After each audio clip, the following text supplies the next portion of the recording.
Assalamualaikum Pak Eko. Waalaikumsalam warahmatullahi wabarakatuh. Bu Mei, apa kabar? Alhamdulillah, sehat Pak Eko? Alhamdulillah sehat. Menjaga jarak dengan corona. Menjaga jarak dengan corona. Loh, kalau saya konsisten di rumah saja. Jadi ini saya posisinya ya lagi di rumah gitu, lagi santai. Semuanya lagi di rumah. Itu anak-anak lagi ngerjain tugas-tugas di Google Drive. Kalau Pak Eko lagi di mana? Kalau Pak Eko lagi di mana? Lagi di kantor, Ya biasalah, ngebleng di kantor, bleng begitu, nggak kemana-mana. Oh, nggak kemana-mana itu maksudnya nggak pulang gitu? Pulang kan? Ya, pulang. Oh. Khawatirnya nggak pulang, corona nggak pulang kan nanti gimana? Oke Pak Eko, jadi begini Pak Eko, work from home ini memaksa kita, utamanya saya, untuk membuat video-video atau konten apapun lah yang bisa menunjang pembelajaran. Sehingga saya berinisiatif untuk mengajak Pak Eko dalam pemberian materi. Sebetulnya bukan pemberian materinya itu lebih ke saya, tetapi mungkin implementasinya saya pengen sharingnya dengan Pak Eko gitu. Nah, kebetulan kan ini saya bicara tentang SDM, di mana SDM itu adalah satu kesatuan dari daya fisik dan daya pikir dari seseorang, gitu kan Pak Eko. Nah, jadi apapun nanti yang kita bicarakan di sini, ending akhirnya adalah sebuah kajian sumber daya manusia. Gitu Pak Eko. Mau ya Pak Eko ya? Mau, silahkan. Ya, karena kan seperti yang kita ketahui bersama, mungkin banyak yang kenal juga bahwa Pak Eko Pamuji ini kan adalah praktisi di media, kemudian sekretaris dari Persatuan Wartawan Indonesia juga, di mana ini menjadi menarik ketika saya melihat perkembangan bisnis media dari zaman sebelum era revolusi industri, kemudian setelah revolusi industri sampai di masa pandemi.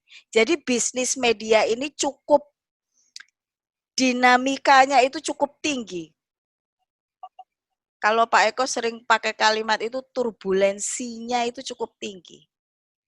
Saya boleh bilang sekarang, siapa yang nggak bisa bikin media? Saya rasa semua orang bisa bikin media gitu ya Pak Eko ya. Nanti bisa dijelaskan. Nah, terkait materi saya, sumber daya manusia, seperti tadi yang sudah saya sampaikan bahwa sumber daya manusia itu merupakan satu kesatuan daya fisik dan daya pikir dari seseorang. Sekarang mohon Pak Eko bisa menjelaskan bagaimana kondisi bisnis. Karena Pak Eko juga sebagai pengelola dari media, kondisi bisnis sebelum revolusi industri, setelah revolusi industri, dan pandemi. Era pandemi. Monggo. Ya begini. Jadi tidak perlulah saya bicara saat revolusi industri ya, itu jauh sekali. Tetapi saya mau bicara bagaimana pengelolaan media di era sekarang. Era sekarang itu ya era digital begitu. Nah kebetulan era digital ini diseseli oleh pandemik corona. Yang menarik justru di sini begitu. Jadi tidak hanya media yang berhenti, tetapi seluruh unsur bisnis sekarang itu melambat. Jadi yang melambat, geraknya melambat, termasuk di media juga melambat. Nah sekarang ini kan sebelum corona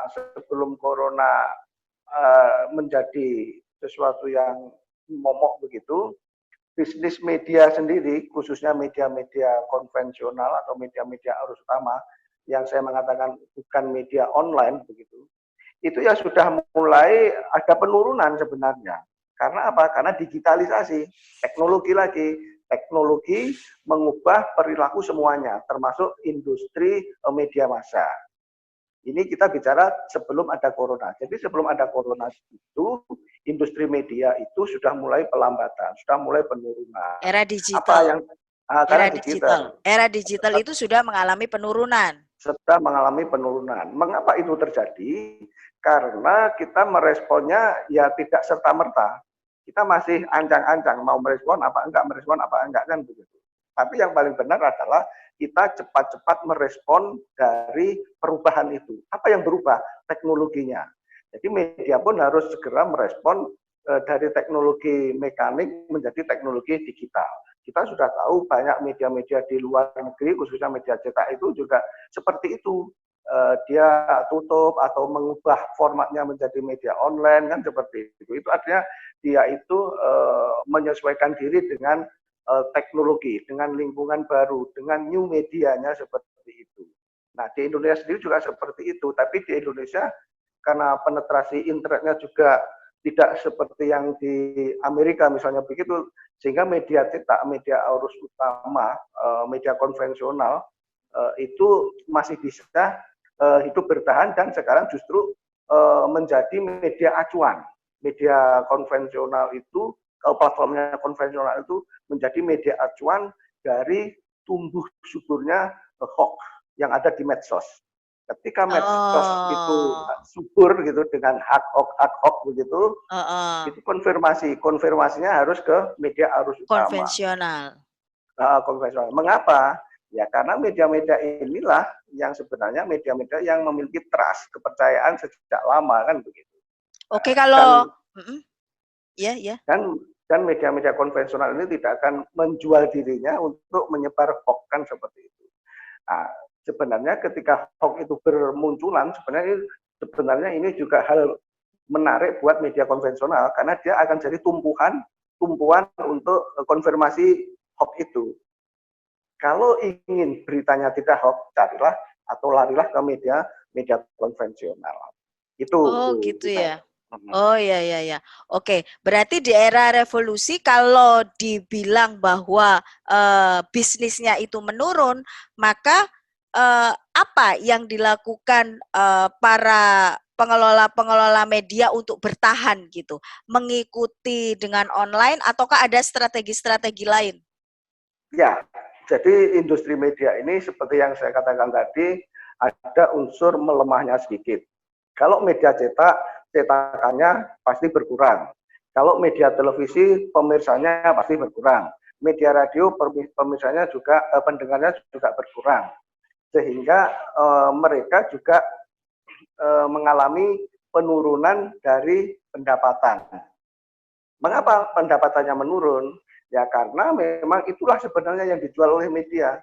Ada market itu yang dijual oleh media. Tapi ketika itu sudah mulai menurun, berarti lambat laun pengiklan itu mereka mengalihkan dirinya ke media-media online berbasis digital. Nah, ketika kita tidak ikut seperti itu, mengadaptasi lingkungan seperti itu, kita juga akan hancur semakin terpuruk untuk membeli kertas untuk cetak ada susah kan begitu. Apa yang harus dilakukan? Yang dilakukan pertama ya memang mengadaptasi lingkungan. Dengan cara apa? Dengan cara mencari pendapatan lain selain dari iklan. Jadi media itu boleh mencari pendapatan lain selain iklan. Apa ya bikin event atau hal-hal yang lain lah yang bisa menopang biaya operasional itu. Sehingga nanti suatu saat saya berpikiran bahwa media itu harus ditopang oleh bisnis-bisnis lain selain media agar media itu bisa tetap eksis. Tidak hanya dari sisi politis, tetapi dari sisi bisnis juga harus dikuati. Jadi subsidi silang gitu ya? Ya, subsidi silang. Baiklah Pak Eko, itu kan cukup cukup kompleks gitu ya. Pergerakannya cukup kompleks. Nah, di sini kita akan menyoroti tentang SDM-nya. Saya coba untuk share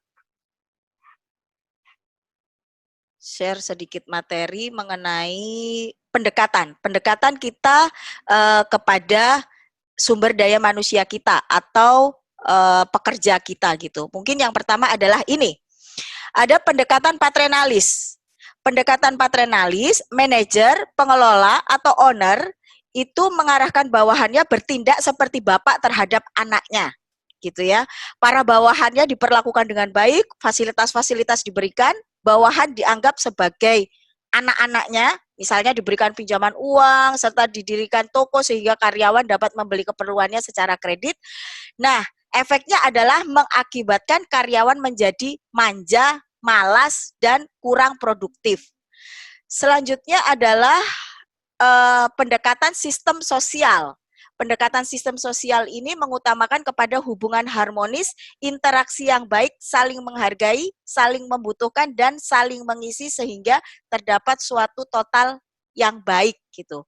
Ini pendekatan-pendekatan untuk SDM. Nah, sekarang pertanyaan saya ke Pak Eko, terhadap pendekatan-pendekatan yang sedang saya bahas ini,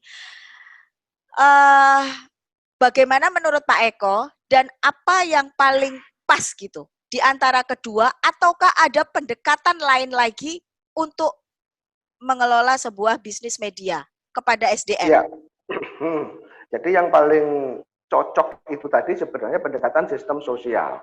Tapi saya juga memiliki sebuah pendekatan lagi namanya pendekatan personal. Gitu. Jadi kalau pendekatan sistem sosial tadi itu memang oke lah, itu harus kita lakukan seperti itu supaya kita tetap menjadi sesuatu yang solid. Jadi SDM itu kan harus solid, tidak boleh ada letupan-letupan yang destruktif, tapi mereka harus membangun sesuatu yang solid. Untuk melakukan itu pendekatan saya adalah pendekatan personal tadi. Pendekatan personal itu bukan soal kita baik kepada seseorang lalu tidak baik kepada seseorang yang lain, tetapi bagaimana cara menyentuh hati mereka, menyentuh hati teman-teman itu supaya tetap komit pada pekerjaannya, bidangnya masing-masing seperti itu. Dan ini yang sebaiknya memang harus dilakukan untuk mencapai sebuah organisasi yang bagus dalam kondisi krisis seperti ini. Saya mengatakan ini kondisi sebuah kondisi yang tidak biasa, kondisi krisis seperti itu. Nah, jadi seorang pemimpin memang harus paham ketika sebuah kondisi sedang krisis, kita harus segera mencari solusi-solusi dan melakukan pendekatan-pendekatan seperti itu.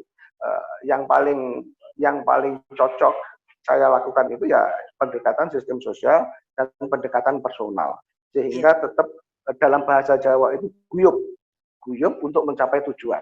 Saya kira itu, Bu. Oke, sekarang penilaian saya pribadi, maaf ya Pak Eko ya, penilaian saya pribadi itu terkait dengan era pandemi sekarang ini. Saya masih merasa maling itu kok pinter-pinter gitu ya. Jadi berita hoax itu jauh lebih besar, jauh lebih banyak, jauh lebih kemasannya itu menarik dibandingkan berita-berita yang real gitu. Jadi saya itu sampai agak sedikit a priori setiap kali membaca berita, ya itu tadi gitu. Karena ini benar apa enggak gitu, selalu begitu. Ini benar apa enggak. Bahkan kita kalau misalkan mau cek recheck, itu pun banyak juga pendukung-pendukung yang membenarkan gitu loh untuk sebuah berita hoax gitu. Nah, saya setuju tadi dengan kalimat Pak Eko bahwa akhirnya saya kembali lagi ke media-media konvensional gitu, media-media yang media-media besar lama yang mainstream saat itu gitu ya. Saya akhirnya memang kembali lagi ke situ. Beraninya baca, berani yang begitu gitu. Tapi kalau media-media online yang susah gitu ya, saya untuk melihat apakah berita ini bisa dipertanggungjawabkan atau enggak itu susah gitu ya. Isinya itu lebih banyak menebarkan kebencian dan kalimat-kalimat permusuhan gitu ya. Nah, sekarang pertanyaan saya ini ya ke Pak Eko ya, mungkin ini kita enggak usah terlalu panjang lagi nanti. Menurut Pak Eko, media yang seperti apa yang berkualitas dan profesional, baik itu konvensional maupun yang modern dengan digital, harus yang seperti apa gitu loh? Ya, lainnya itu tadi sudah dijawab.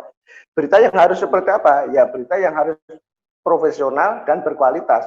Cuma itu yang seperti apa kan begitu. Iya. Berita yang berkualitas atau media yang berkualitas adalah media yang bisa menyajikan informasi-informasi benar. Informasi benar itu komprehensif, artinya benar dari siapapun itu benar. Secara komprehensif benar. Dan mereka dijalankan oleh berita-berita itu dijalankan atau dihasilkan oleh karya atau kerja jurnalistik. Kerja jurnalistik itu sebenarnya kerja yang komprehensif juga. Tidak hanya mendengar dari satu telinga, tetapi juga mendengar dari telinga lain, dan juga harus melihat tidak satu mata, juga melihat dengan mata yang lain. Tidak hanya berbicara dengan mulut saja, tetapi dia juga bisa mencium dengan hidung. Hidung itu punya dua lubang, berarti dia harus bisa mencium berita itu dari dua lubang itu. Artinya apa?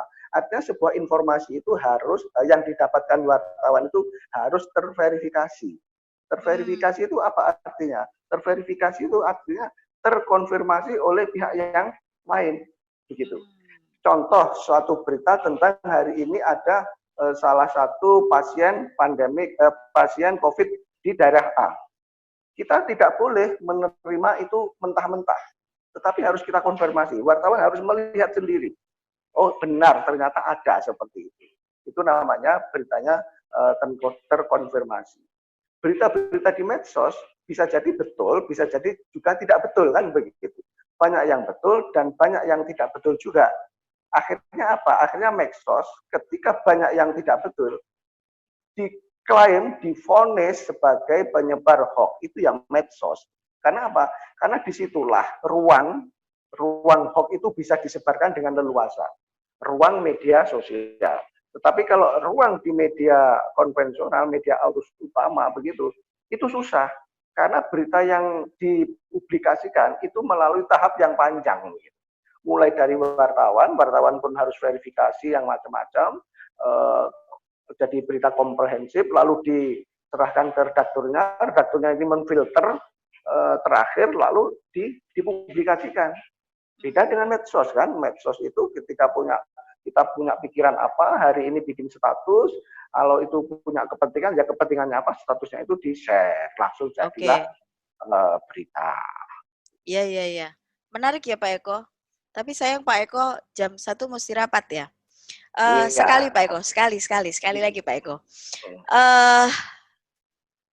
Oke, kalau yang di dunia media sosial, para penebar hoax dan penebar kebencian, kita sudah cukup tahu ya, sosialisasinya cukup kenceng kemarin, apa yang akan mereka dapatkan jika melakukan kegiatan-kegiatan negatif itu, menyebar hoax dan kalimat-kalimat kebencian.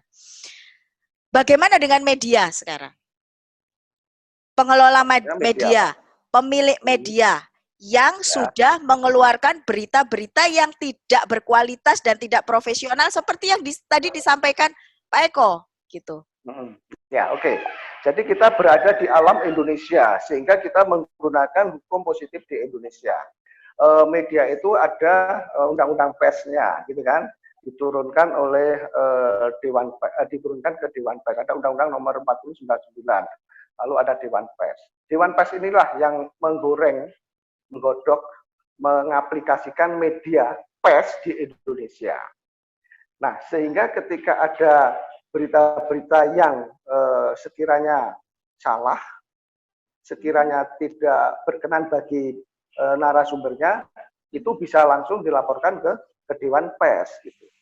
Tapi Dewan Pers pun juga punya rambu-rambu media yang seperti apa yang bisa diterima oleh media Dewan Pers. Itu media-media yang sudah terverifikasi oleh Dewan Pers, media-media yang sudah terdaftar di media pers bahwa media itu benar kan gitu. Tetapi ketika media itu belum terverifikasi Dewan Pers, ini Dewan Pers tidak akan menangani itu. Lalu kemana? Lalu ke sistem hukum yang berbeda, yang lain. Kalau itu misalnya kaitannya dengan pencemaran, ya bisa pakai KUHP atau Undang-Undang ITE kan begitu. Kalau dari medsos seperti itu. Jadi Dewan Pers itu hanya menangani sengketa pers atas anggotanya atas media yang sudah terdaftar terverifikasi di Dewan Pers. Kalau tidak ada di situ ya Dewan Pers tidak akan melakukan proses sengketanya itu. Saya kira itu, Bu. Oke. Untuk pandemi ini gimana Pak Eko? Membina SDM-nya gitu. Pasti akan banyak protes-protes. Apalagi kalau misalnya sudah seperti di bidang-bidang pariwisata gitu. Di bidang-bidang pariwisata itu sudah puluhan ribu yang dipecat, di PHK gitu. Hotelnya tutup, terutama di Bali itu terdengar sekali itu para pekerja industri kreatif itu praktis zero. Memang selama ini yang kita bicarakan adalah ojol dan UMKM gitu ya. Mereka memang menurun signifikan, tetapi pada kenyataannya mereka masih mempunyai penghasilan. Sedangkan pelaku industri kreatif itu mereka zero sama sekali. Nah, untuk media, untuk bisnis media, bagaimana cara pimpinan media atau pengelola media membina SDM-nya agar, yaitu tadi bahasanya Pak Eko, tidak terjadi letupan-letupan sosial di medianya. Ya, jadi seperti yang saya sampaikan tadi ada dua pendekatan sosial sama pendekatan personal. Itu yang kami lakukan seperti itu. Supaya apa? Supaya mereka tetap tenang, supaya bisa bekerja dengan tenang. Tetapi kita sampaikan kondisi real. Sekarang ini yang jadi antem-anteman apa ya, corona kan seperti itu. Tapi faktanya seperti itu. Faktanya iklan atau pendapatan melambat, menurun kan seperti itu. Sehingga tentu akan mempengaruhi kinerja operasional perusahaan kan seperti itu. Kalau saya tidak akan pernah punya pikiran merumahkan wartawan atau awak media yang lain. Tidak punya berpikiran seperti itu. Ini sudah kondisi susah. Jangan dibikin mereka itu susah kan begitu kan. Lalu ketika kondisi seperti ini kita ngobrol enaknya seperti apa. Itu tadi yang saya katakan pendekatan personal. Tetapi mungkin ini tidak berlaku bagi media-media yang besar, berskala besar kan begitu. Jadi kalau saya membagi itu media itu memang seperti bisnis karena industri ada media kelas UMKM, kelas menengah dan media besar kan seperti itu. Bisnisnya besar seperti itu. Jadi pendekatan personal dan pendekatan sistem sosial. Itu menjadi satu-satunya hal yang penting sekarang ini ya. Satu-satunya hal yang bisa dilakukan untuk mengakomodasi semua persoalan ketika pandemik corona sudah mempengaruhi semua lini kehidupan. Saya kira itu, Bu. Iya. Berarti menyampaikan fakta yang sebenarnya karena memang ini benar-benar karena corona itu adalah yang terbaik juga ya Pak ya. Semoga yang kemarin itu di PHK itu memang benar-benar karena corona dan bukan mengkambing hitamkan corona. Gitu ya Pak Eko ya? Oke. Ya, betul. Oke, Pak Eko, terima kasih sharingnya. Mudah-mudahan ini bermanfaat untuk mahasiswa manajemen saya. Saya dari Fakultas Ekonomi untuk Fakultas Ekonomi dan Bisnis Unitomo. Sekali lagi terima kasih, sukses selalu dan sehat. Stay terima kasih. home. Stay home. Oke.